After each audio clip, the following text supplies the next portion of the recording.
നമസ്കാരം, ജന്മഭൂമിയിലേക്ക് സ്വാഗതം.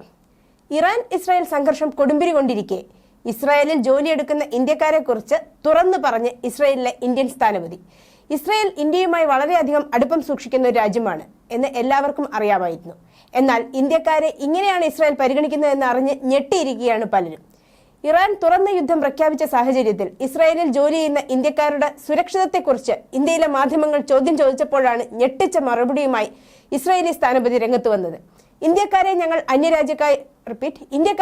അന്യരാജ്യക്കാരായി പരിഗണിക്കുന്നില്ലെന്നും എങ്ങനെയാണോ ഇസ്രായേൽ പൗരന്മാർക്ക് ഞങ്ങൾ സുരക്ഷിതത്വം നൽകുന്നത് അതേ സുരക്ഷിതത്വം തന്നെ ഇന്ത്യക്കാർക്ക് നൽകുമെന്നും ഇസ്രായേൽ പൗരന്മാരായി തന്നെയാണ് ഇന്ത്യക്കാരെ ഞങ്ങൾ പരിഗണിക്കുന്നതെന്നും വ്യക്തമാക്കിയിരിക്കുകയാണ് ഇന്ത്യയിലെ ഇസ്രായേൽ സ്ഥാനപതി നാർ ഗിലാഡ്. ഇറാൻ ഇസ്രായേൽ യുദ്ധ ഭീഷണിയിൽ വിറങ്ങലിച്ചു നിൽക്കുകയാണ് ലോകം, പ്രത്യേകിച്ചും പശ്ചിമേഷ്യ. ദശകങ്ങളായി പരസ്പരം പോരടിച്ചു നിൽക്കുന്ന ഈ രണ്ട് രാജ്യങ്ങളും ആദ്യമായാണ് നേരിട്ടുള്ള തുറന്ന യുദ്ധത്തിലേക്ക് കടക്കുന്നത്. ഇരു രാജ്യങ്ങളും ഇന്ത്യയുമായി മികച്ച ബന്ധം പുലർത്തുന്നവരാണ്. ഇറാനിലെ ചബഹാർ തുറമുഖം ഇന്ത്യയെ സംബന്ധിച്ചിടത്തോളം വളരെയധികം തന്ത്രപരമായ പ്രാധാന്യം പുലർത്തുമ്പോൾ കാർഗിൽ യുദ്ധത്തിലടക്കം ഇന്ത്യയെ സഹായിച്ച ഏത് സമയവും ആശ്രയിക്കാവുന്ന വിശ്വസ്തനായ സുഹൃത്താണ് ഇസ്രായേൽ. എന്നാൽ ഇപ്പോഴുള്ള പ്രധാന പ്രശ്നം അതല്ല. ഇരു രാജ്യങ്ങളിലും അനവധി ഇന്ത്യക്കാരാണ് ജോലി ചെയ്യുന്നത്. എന്നാൽ ഇസ്രായേലിലാണ് കൂടുതൽ ഇന്ത്യക്കാർ ജോലി ചെയ്യുന്നത്. ഏതാണ്ട് 18,000-ഓളം പേരാണ് ഇസ്രായേലിൽ ജോലി ചെയ്യുന്ന ഇന്ത്യക്കാർ. എന്നാൽ ഇസ്രായേൽ സ്ഥാനപതിയുടെ ഈ ഒരു പരാമർശം പുറത്തു വന്നതോടെ എല്ലാവിധ ആശങ്കകളും ഏതാണ്ട് ദൂരീകരിക്കപ്പെട്ടതുപോലെയാണ്.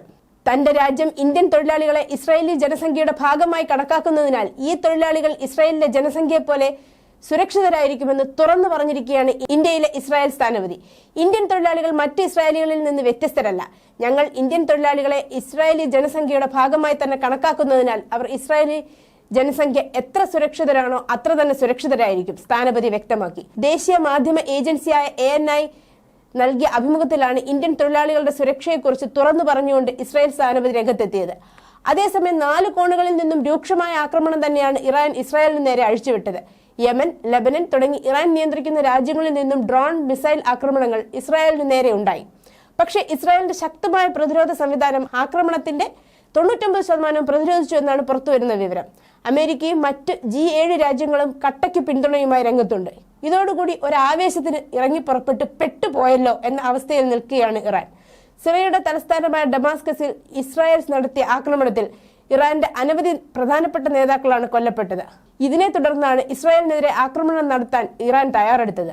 എന്നാൽ ഇറങ്ങി പുറപ്പെട്ടതിന് ശേഷമാണ് അറിയുന്നത് ഇസ്രായേൽ മാത്രമല്ല കൂട്ടിന് അമേരിക്കയും മറ്റ് G7 രാജ്യങ്ങളും ഉണ്ടെന്ന്.